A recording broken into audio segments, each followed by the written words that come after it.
Omar al-Bashir.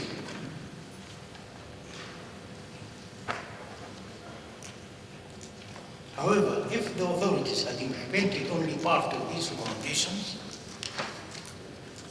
the security, political, social situation in Darfur wouldn't have deteriorated to the current level.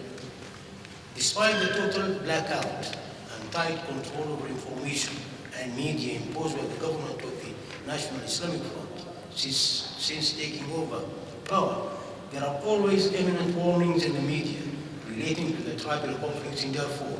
For years, the Sudanese newspapers have been covering the news about killing, burning villages, and stealing of cattle and properties, etc. Therefore, but what the newspapers could not publish at that time were the most violent crimes committed by the pro-government militias, resulting in the increasing number of victims, the use of highly advanced artillery in the conflict by the government army, mass rape, and so on.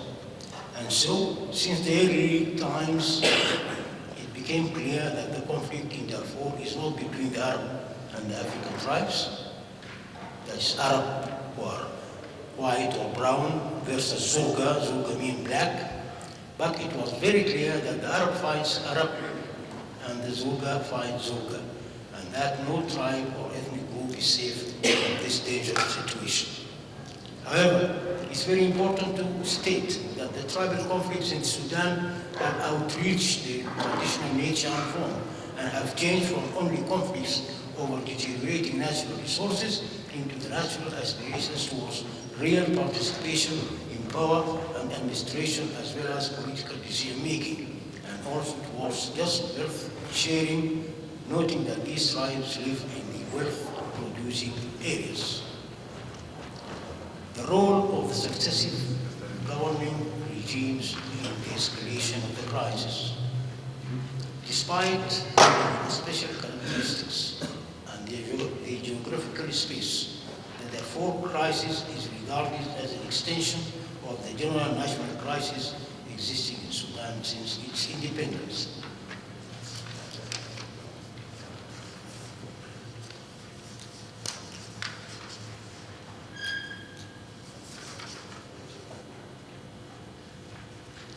This general national crisis is a direct result of the wrong policies and maltreatments pursued by the successive governments that ruled Sudan during the previous decades, since these authorities had focused only on their control over power while neglecting the constitutional issues related to the building of the newly independent Sudan. Among these most distinctive constitutional issues are: one, the suitable form of governance, which realizes just power sharing in the Sudan between the various national and tribal components, and which would lead to healthy political practices.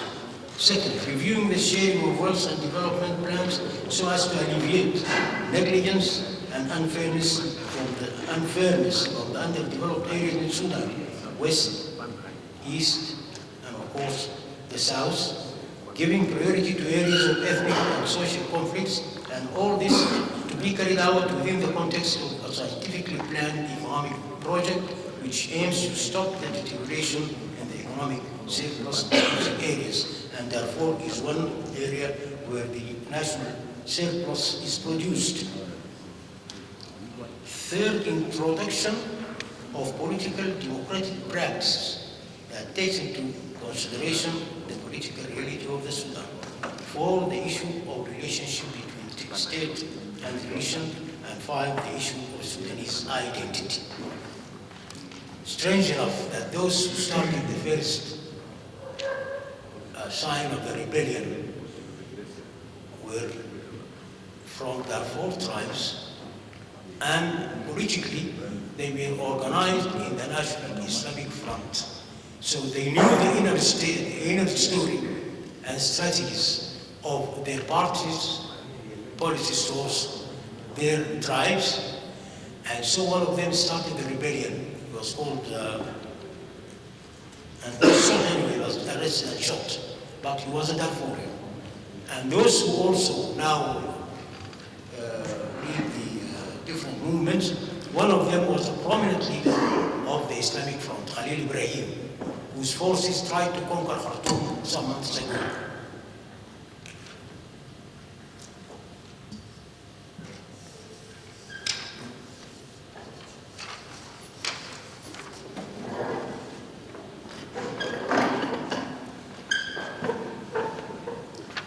We consider that the policies of the National Islamic Front in power aggravated the problem could be enumerated as follows.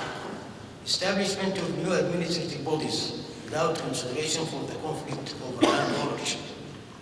Division and strife of some local administrations which were against the central authority and imposition of new administrations brought to the authority.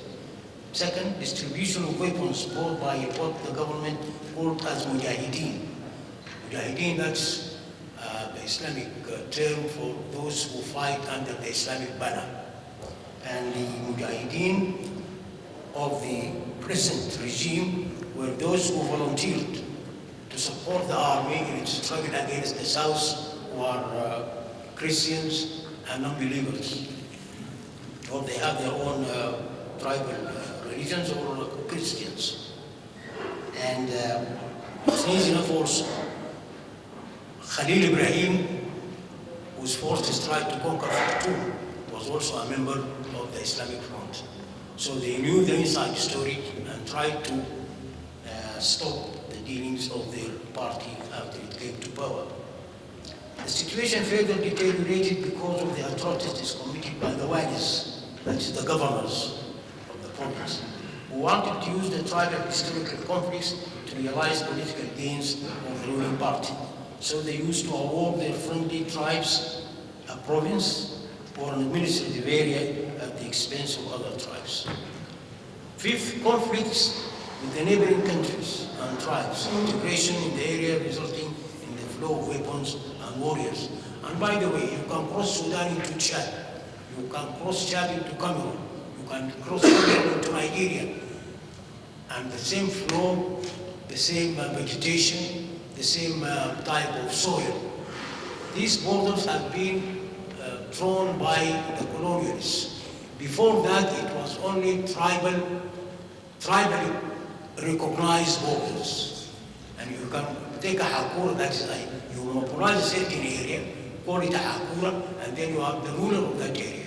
And others respect your independence. If they trespass, a tribal war breaks out.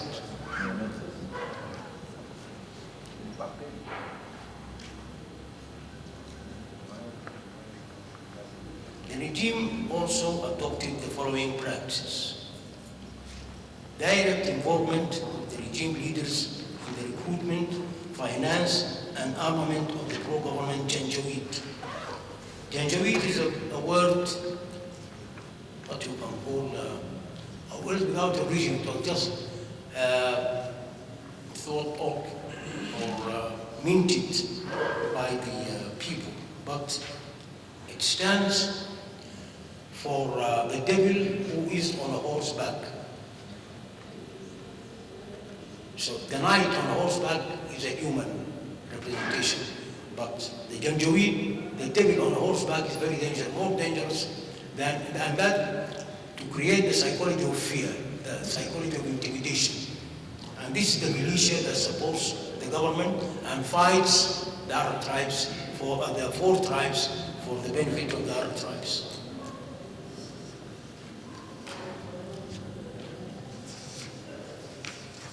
The Janjaweed, with the support of the government, forced the four tribes of African origin to leave their land.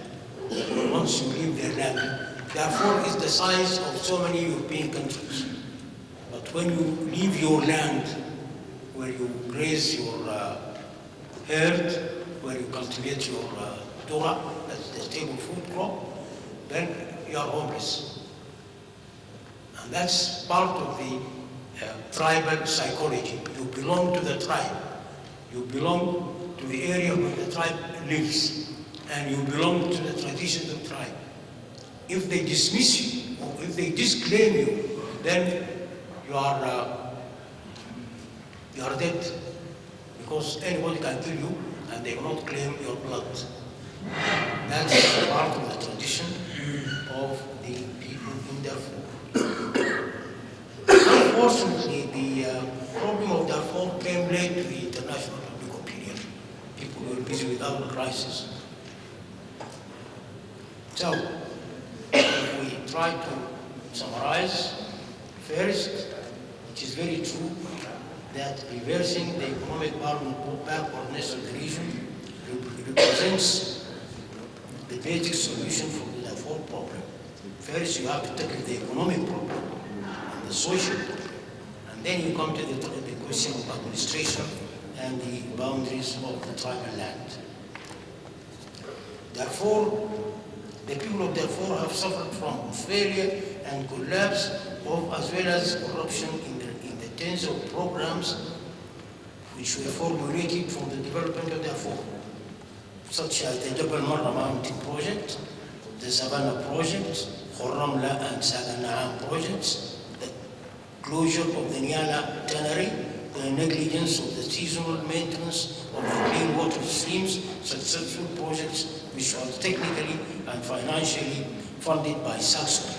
Thanks to the representative of Germany here.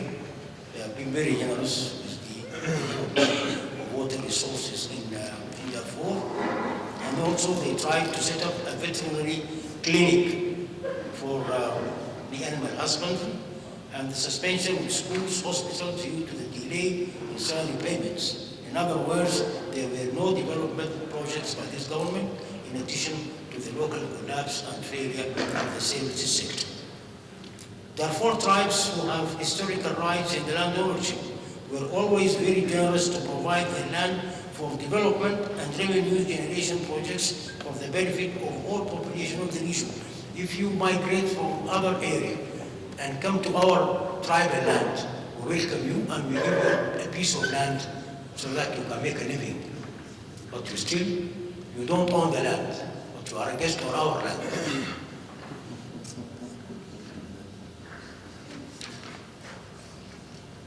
The National Islamic Front regime believed that it could reformulate the Darfurians and their social fabric, norms, traditions, according to its engineered designs of its so-called Islamic project.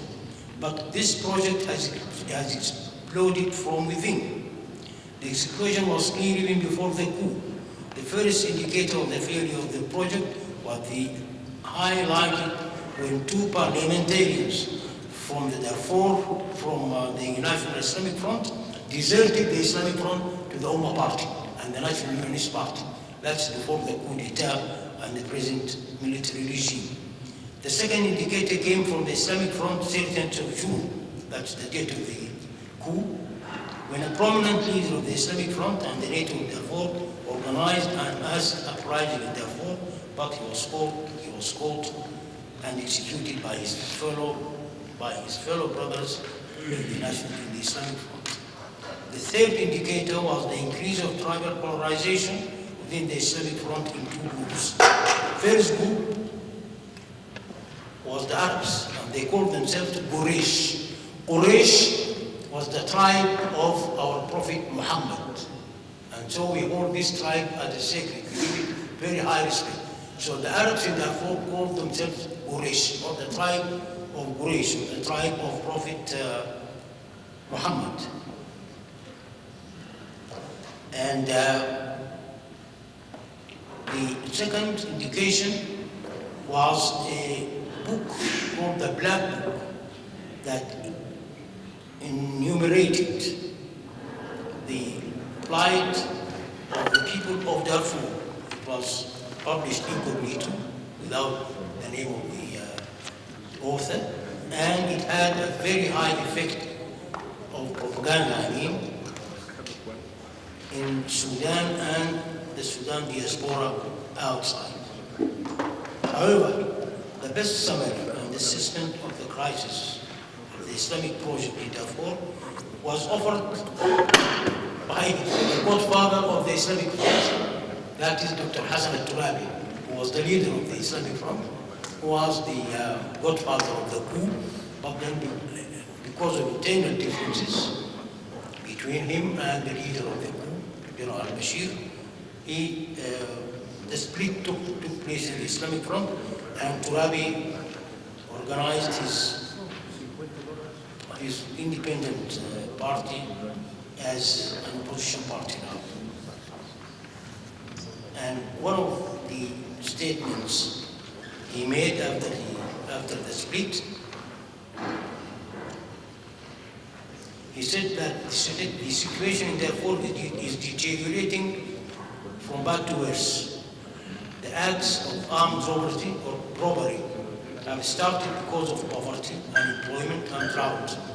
But then this developed into a tribal conflict between some tribes because of the bankrupt policies of some governors who wanted to use historical tribal conflicts to achieve political profits for the benefit of the ruling party. The current situation marks the beginning of a civil war in the region, and that the slogans of political injustice represented in the absence of development projects in the region, and the lack of education and health services. So, as a politician, he's very shrewd, but he didn't ask himself whether he was responsible in formulating this policy while he was the godfather of the regime. The continuous marginalization of Darfur since independence and the laydown of the traditional political forces who failed to fulfill the demands of the people of Darfur, in addition to the policies of the Islamic Front, which are marked with violence and suppression. All these factors encourage the youth of the tribes in the region to organize themselves and rebel against the status quo through the waging of armed resistance to wrench the rights of the Darfurian people on the equitable sharing of power and wealth within the framework of a United Sudan.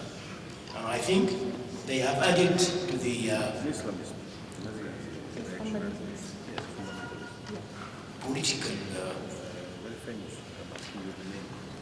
literature of resistance. It was supposed or believed that guerrilla warfare can only take place in a jungle. Darfur is a desert or semi-desert, and still there is a guerrilla warfare there. And I think the fighters of Darfur and the fighters in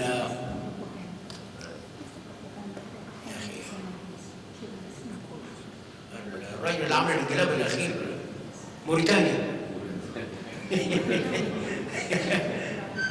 You can conduct military tactics or military struggle in a deserted area or a semi-desert area.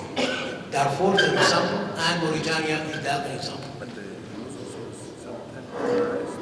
Now we come to the evaluation of the Darfur peace agreement.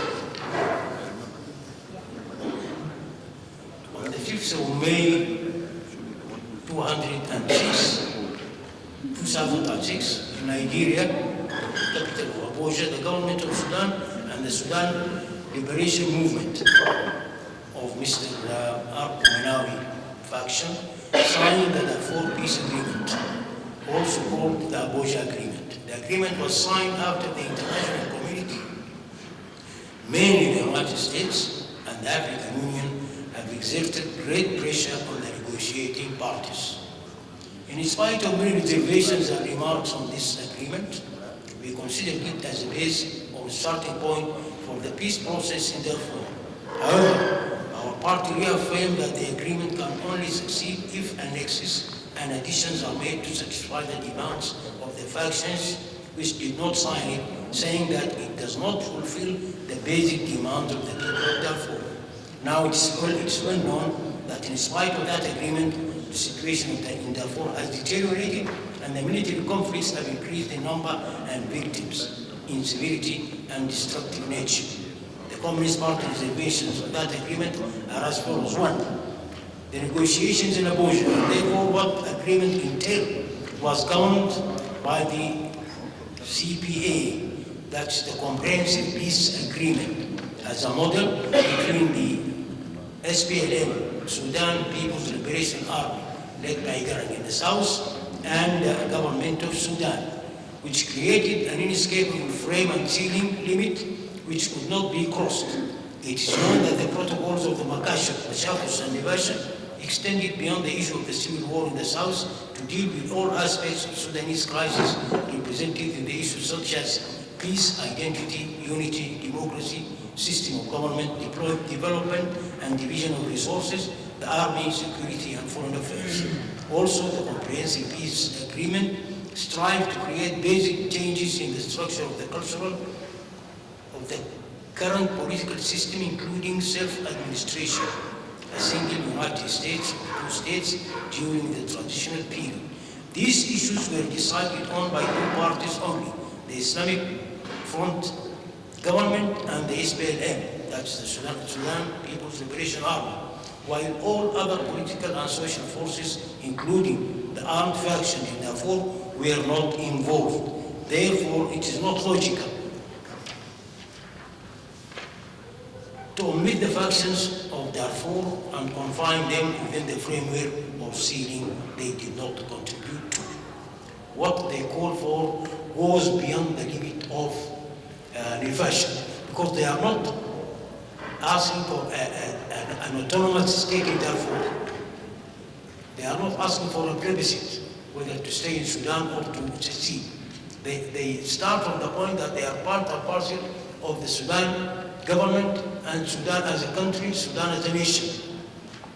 And that's the difference between this movement of the Darfur fighters and the fighters of the South under the banner of the SPLM, SPLA, who negotiated and came to an agreement in Kenya, in Fasha, and now they are part of the government. The Communist Party believes that to solve the national problems and to stop armed confrontation in the country, it is necessary to achieve a comprehensive national consensus which deals with all aspects of national crisis. But the government of Bashir is trying to evade this by holding bilateral negotiations, including with the Communist Party, with the Ummah Party, the Union Unionist Party, with the Fennon parties, with Darfur. We are aware of it, and we said it to them when we started negotiating with the Communist Party, that whatever agreement we come upon, we will take it to the other political parties and forces, and we will not sign it unless they agree on it. And so it becomes not a bilateral agreement, but a national agreement. And since that time, negotiations broke down. There was another reason. Some students in the provinces, certain university, came out into demonstrations. One of them was shot dead, and he proved to be one of our party members. So we broke off negotiations. You can't negotiate with us here and kill our people there. And they said, why? The Americans and Vietnamese were negotiating in Warsaw while the fighting went on in Vietnam. We said, neither Vietnam nor the United States are our example. No, we have our own needs, we have our own criteria, and we decide on our issues. And we said, don't mention the war between Germany and the Soviet Union, because we're not subject to that. And thank God the Soviet Union has gone, has left the history, has left out. So they can't take us as hostages to a certain model of socialist development.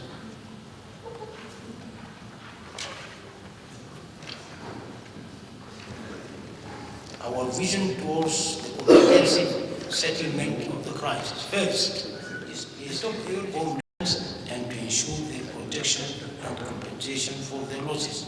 And mind you, if they give you the chance to return to your village, that village does not exist, it has been burnt out.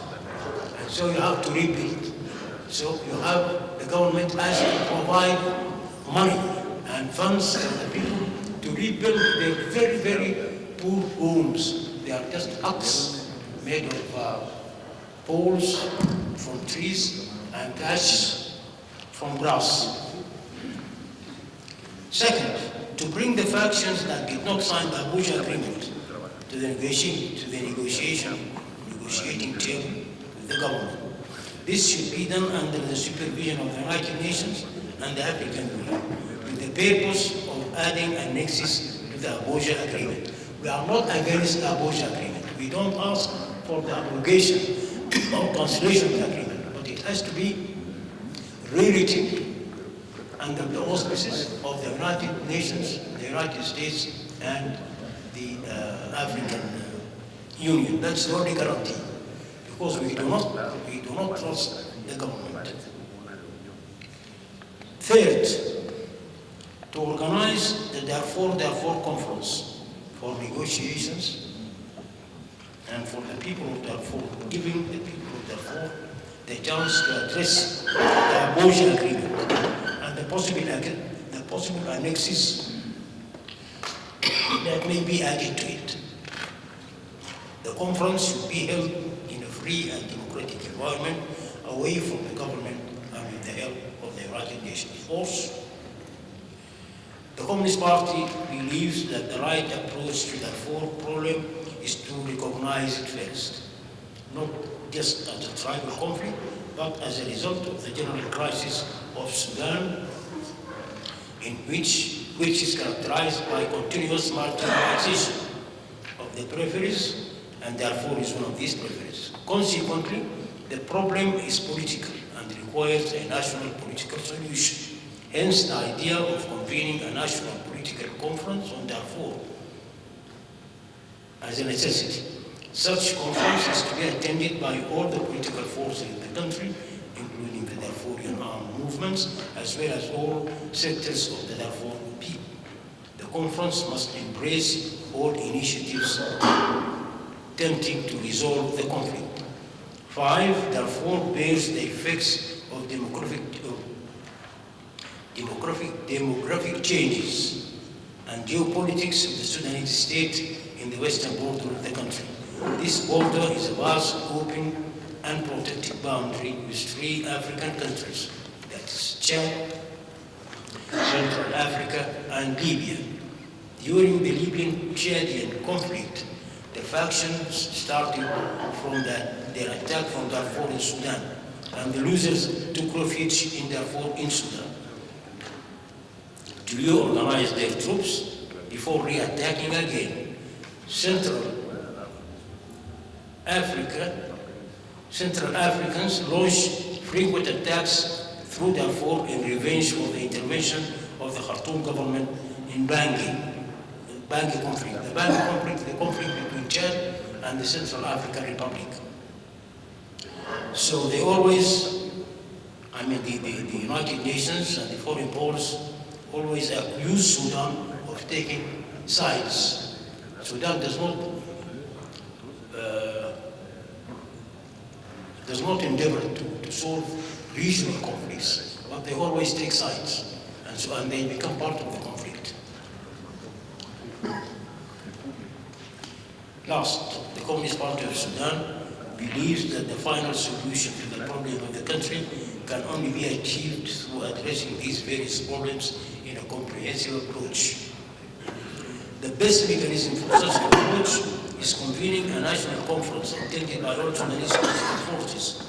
In this conference, all agreements, the negotiation between the government and the South, the Abuja between Darfur and the government, and the East between the Abuja and the government, and the Cairo agreement between the National Democratic Alliance and the government, should be tabled not to open them or discuss them, but to accommodate the other opinion, aiming at further improvements and making these agreements into one national program and national policy agreed by all parts.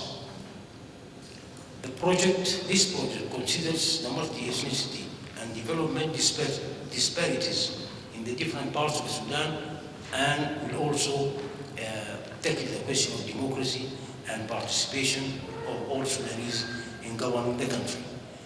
The problems of imbalanced development and equitable and just sharing power and wealth, so that Sudan can be preserved, united, and secure for all its people. Thank you very much.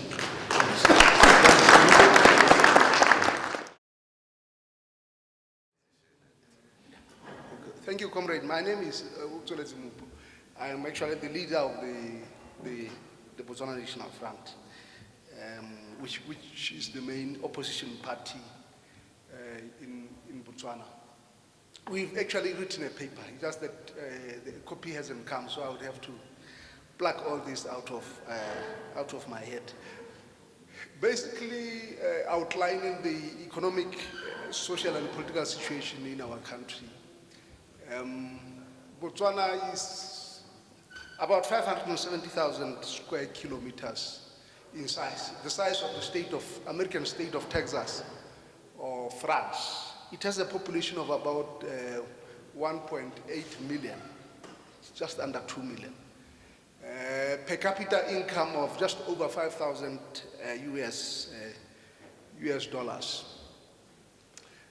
In comparison with other African countries, our economy has done relatively well in that throughout the past 3 decades or 30 years, the Botswana economy has grown by an average of about 9%. Mainly mineral-based. In about 1970-71, large deposits of diamonds were discovered in Botswana. And these diamonds are mined by a company called Botswana, which is basically parastatal, owned jointly by the Botswana state and the South African mining giant, DBS. The arrangement between the Botswana government and that company is that at the end of the day, the state gets a lion's share of the revenue from the mines. That Botswana state owns 51%, and then the royalties and the taxes. So at the end of the day, the state gets about 75% of the revenue that accrues from the diamond. And that has come as quite good fortune to the Botswana state in that it has enabled the state to build quite an extensive social infrastructure by way of hospitals, clinics, roads all over the country.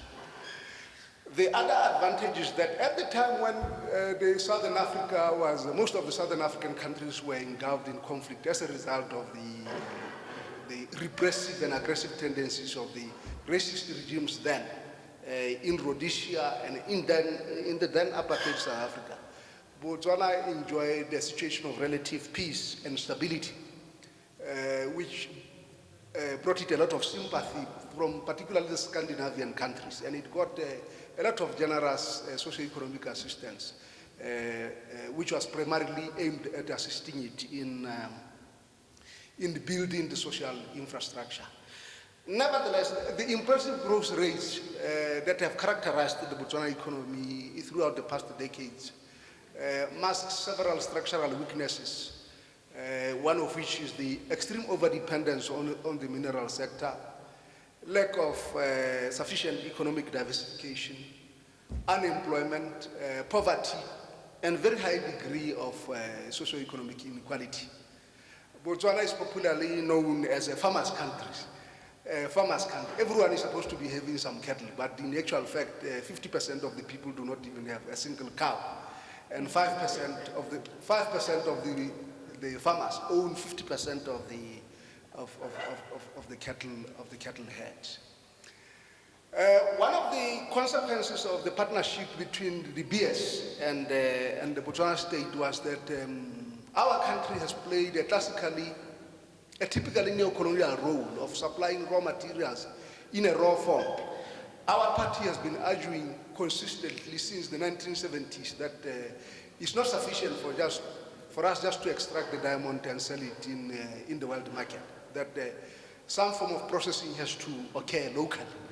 But then typical of a neo-colonial state, the government was wedded to the argument by the DBS company that our country was typically unsuited to any form of processing, that all that we had to do was to sell diamond in its raw form. It's only 2 years ago that when the mining lease came up for renewal, that the Botswana state eventually changed the terms and persuaded the DBS to agree to transfer some of the processes that hitherto have been done at the DTC, which is the diamond trading company owned by DBS in London, to transfer some of them to Botswana, and thereby enabled some of the sales of the diamond to occur within the country, making it possible for some kind of processing like diamond polishing.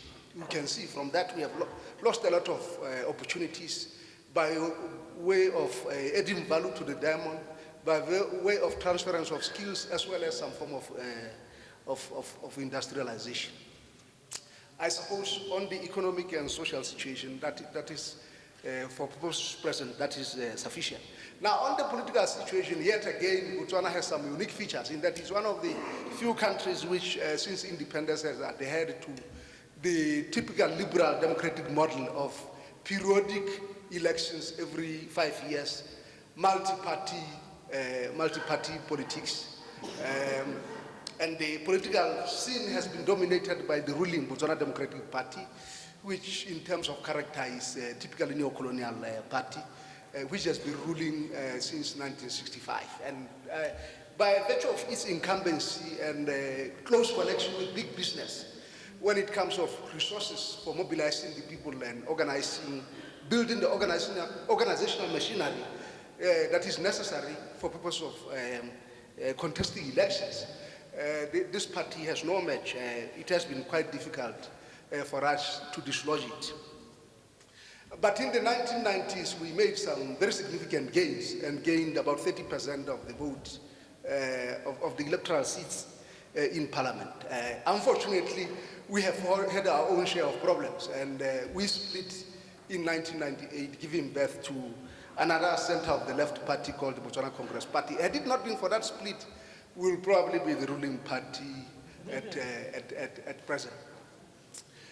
Nevertheless, the liberal democratic model that has characterized our country since independence somewhat masks some of the typically illiberal and undemocratic tendencies of the state. Firstly, the attitude of the state towards working class struggles throughout the post-colonial period.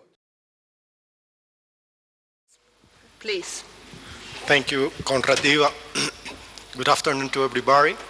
It's not so easy after lunch to talk to an auditorium. I think you want to sleep. No, my predecessor kept your way very good. So quick as she talked us. Conrad Diva, distinguished participants, Conrad's all.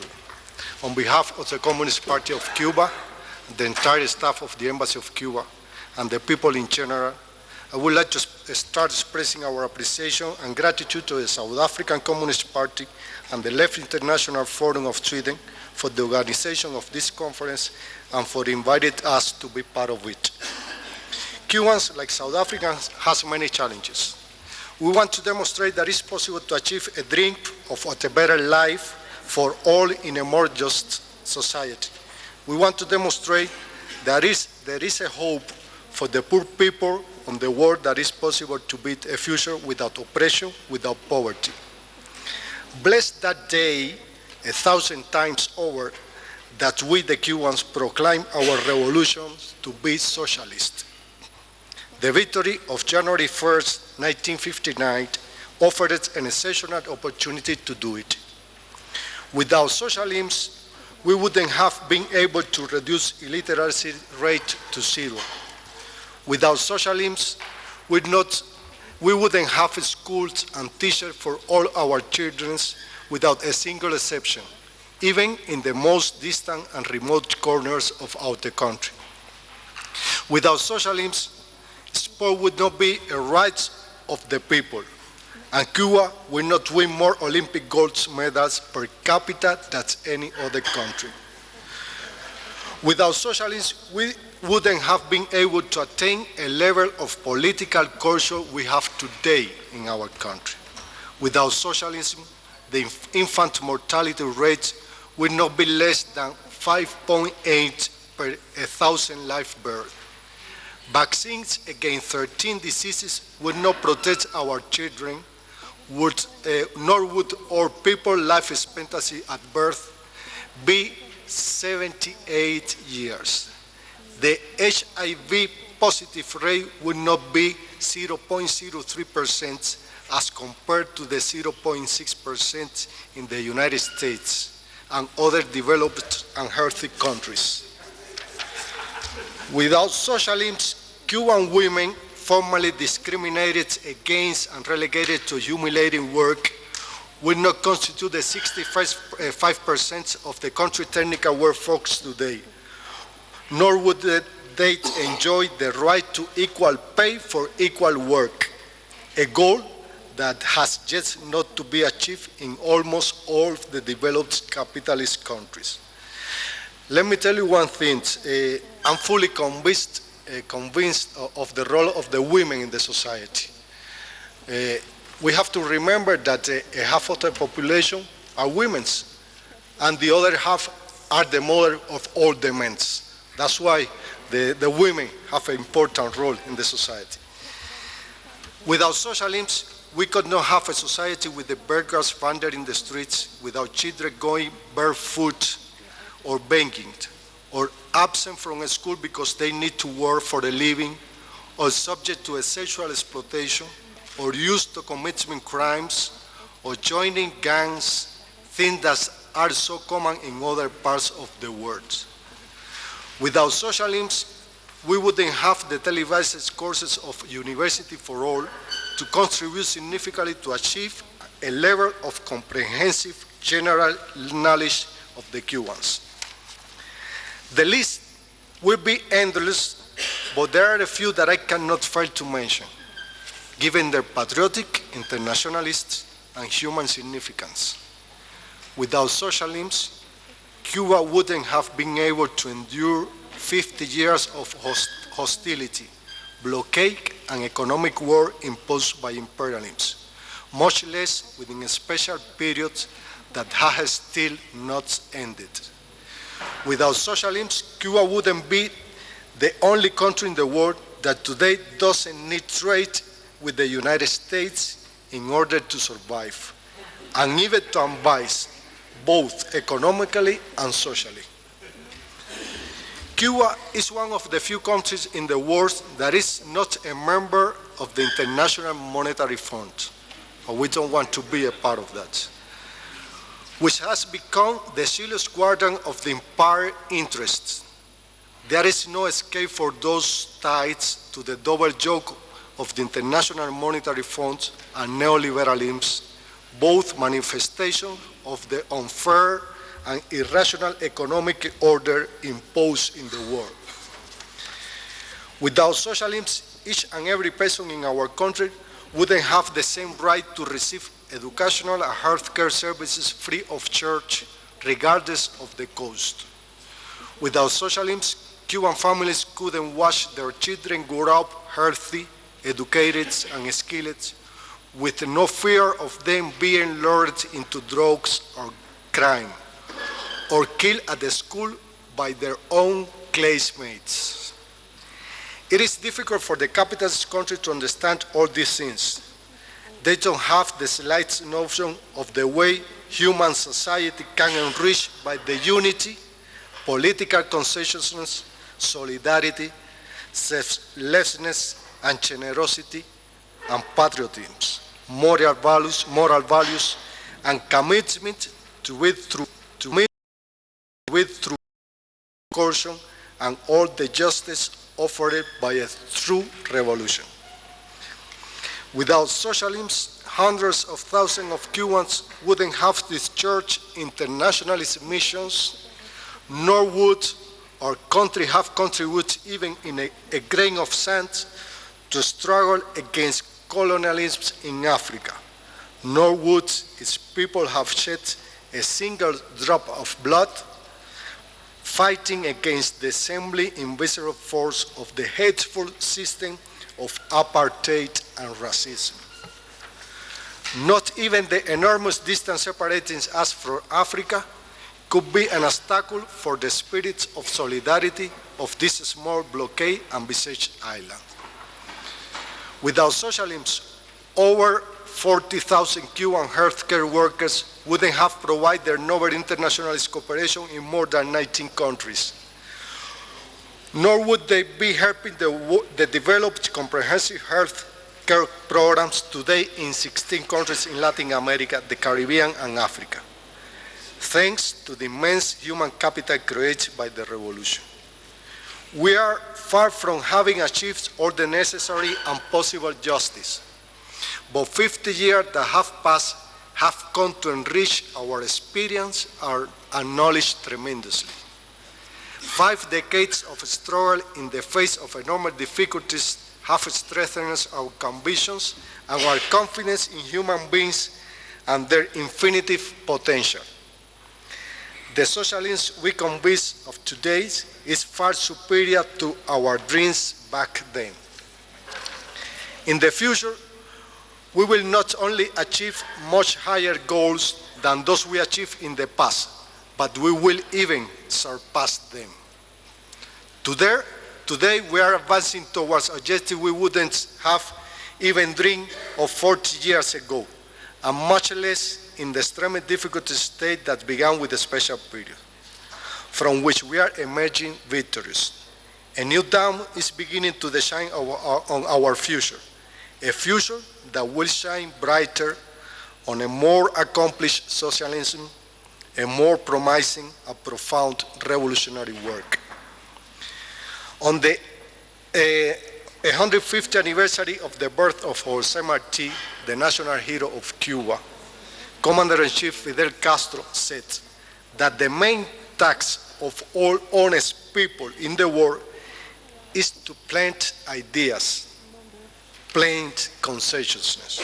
For these reasons, in contrast to the stupidity, barbarity, and the law of the strongest that today intends to impose itself worldwide, we try to defend the idea that another world is possible.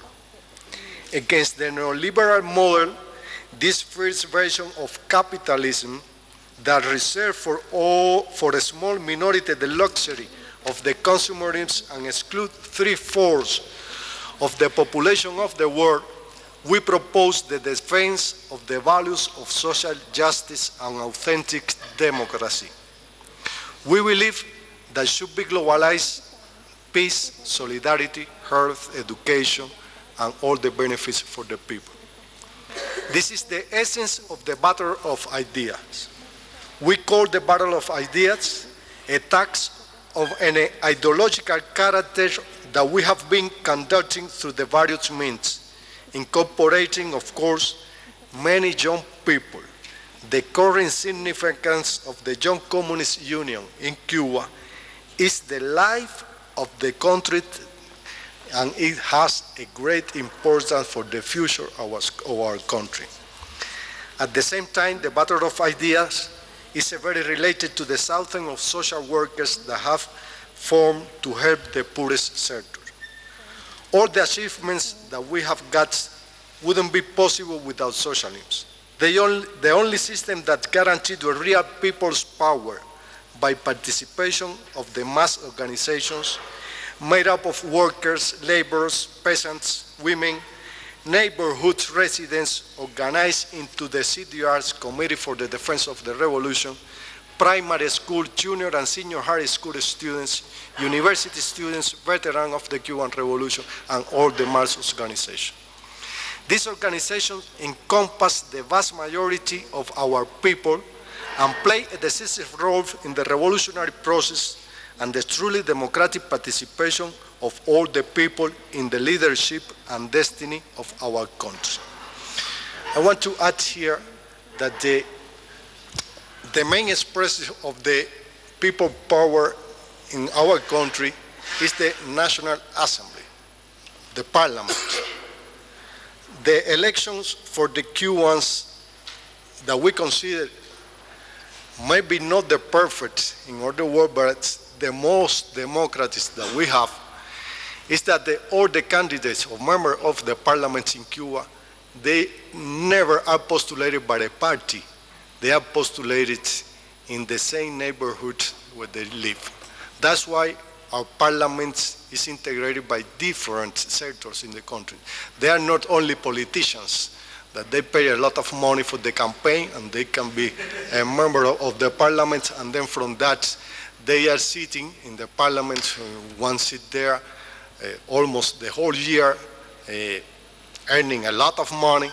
Our candidates, they are elected in the neighborhoods. The people, they elected, it could be a sportsman, they could be a worker, they could be a peasant, they could be intellectual, anybody who has the condition to represent really the country.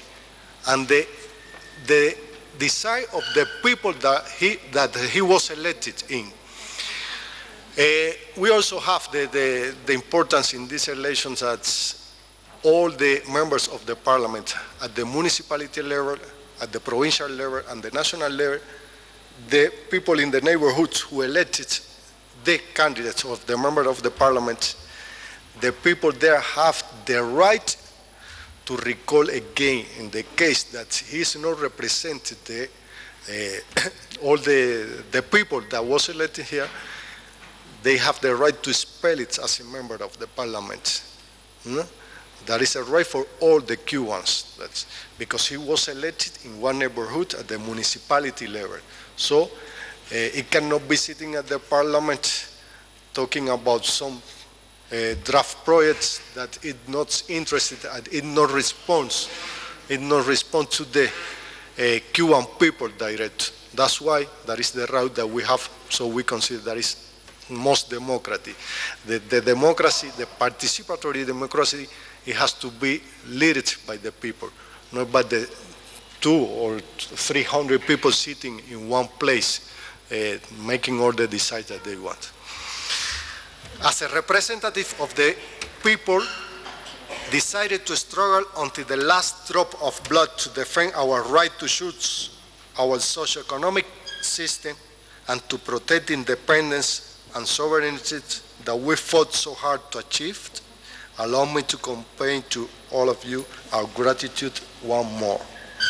I want to assure to all of you that with Cuba, we counted to defend the right to independence, to self-determination, to social justice, to equality, to defend the right to food, to education, to health, to dignity, the right to a dignified life, because Cubans are confident that a better world is possible. Thank you very much.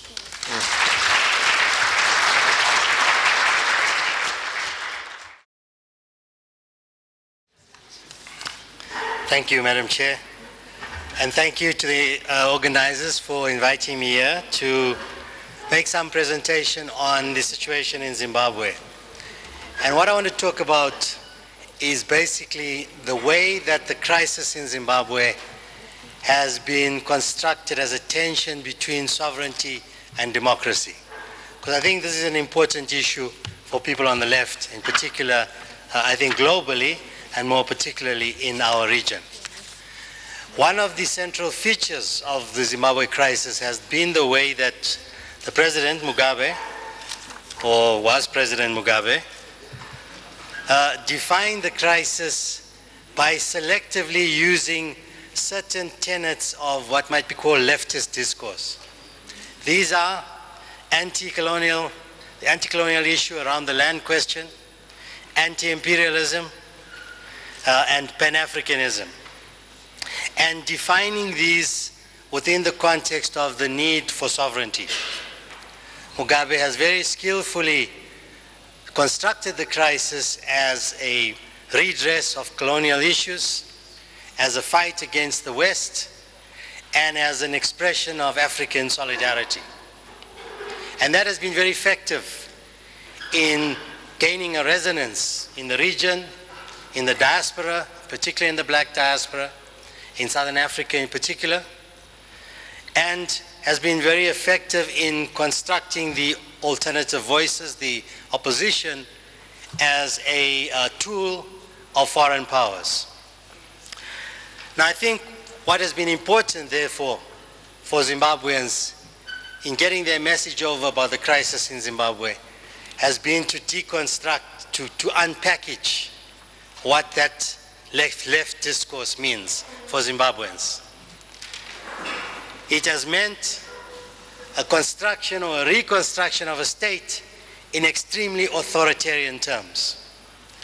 That the language of sovereignty has been used to create a state which has presided over a destruction of an economy and the destruction or the trampling of rights, democratic rights, human rights of Zimbabwean citizens throughout the spheres of the Zimbabwean citizenry.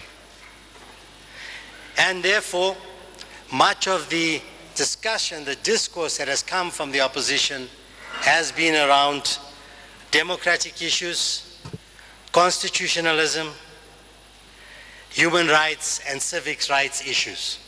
So you've had this kind of rupture between redistributive issues and human rights issues. And I think that's been enormously damaging for trying to create a left discourse in this region. Because those two should not be a rupture. There are always tensions between them, but they should be very closely associated. Attempting to reconstruct on the basis of the massive human rights abuses that we've seen in Zimbabwe has, I think, done a great disservice to the language of anti-imperialism in this region. And we see it in very concrete terms. The manner in which the state has presided over the economy has had a direct effect on the capacity of the working class in Zimbabwe to organize itself. And I'll speak to that now. What we've seen in Zimbabwe, in the Zimbabwean economy, which has affected the working class and their capacity to organize, has been three main features. One is the informalization of labor and production processes, the movement away from the formal sector into informalized labor and production sectors. Second is the displacement of labor, either pushed off the land because of the occupations, pushed out of the urban areas because of the Operation Murambatsvina in 2004, the urban cleanup, or the movement of labor out of Zimbabwe into the region and into South Africa in particular. And these processes have had an enormous structural effect on the basis of the working class. The formal sector, for example, has shrunk from about 1.4 million in 1998 to under 900,000 and even less in the current period. We don't have figures for the more recent period. Manufacturing sectors operating at about 18% of capacity, meaning that the capacity to create labor, to create employment has been drastically reduced. The share of earnings have dropped from, as a percentage of gross domestic income, from 49% in 1985 to 90 to 29% in 97 to 2003. So the relation between capital and wages has moved drastically towards capital. And so the income of workers has been drastically reduced. Because of also the problems on the land, you have a double squeeze on labor. The crisis of production on the land and the crisis of production and labor in the urban areas mean that livelihoods now are seriously threatened for workers. In terms of displacement, as I said, we've seen displacement of workers up to 700,000 people displaced in 2004 as a result of Murambatsvina. Thousands of families moved off workers' families moved off the land since 2000. So a huge displacement of workers from their points of production. And thirdly, the dollarization of the economy. The inflation rate in Zimbabwe, conservative figure, is now 10 million%. A more realistic figure is 48 million%. This makes the value of the local currency completely meaningless. So most transactions are now conducted in dollar terms. This means a huge amount of speculative activity, a huge amount of criminalized activity, and a huge amount of what you might call rent-seeking activity, where the ruling elite who have access to particular goods, petrol, food, foreign currency, are able to make huge profits merely by exchanging that on the market. So no serious production or expansion of production. What has this meant for the working class itself?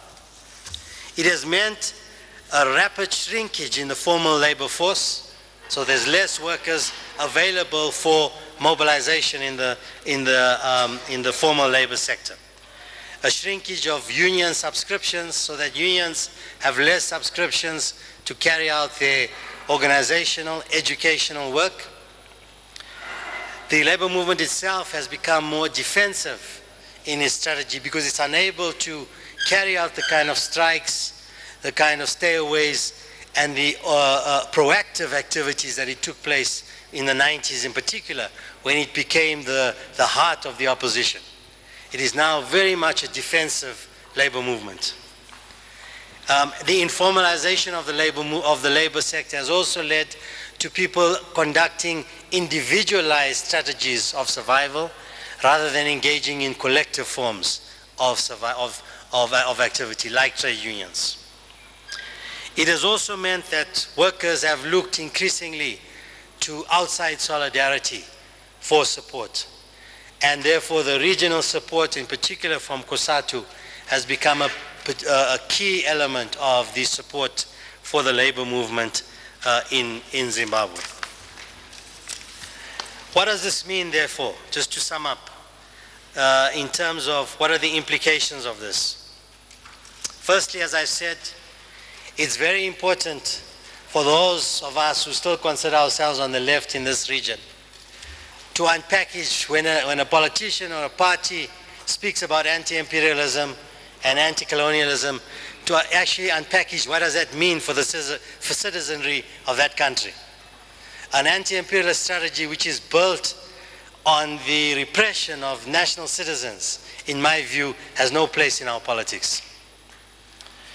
The second thing is to say that there are new solidarities that have emerged in Zimbabwe. It's not just been a totally negative experience. While, in a sense, the SADC states have been slow to respond to the crisis, the population, the citizens, have been much more proactive. We saw the actions of the unions here this year on the Chinese ship carrying arms to Zimbabwe.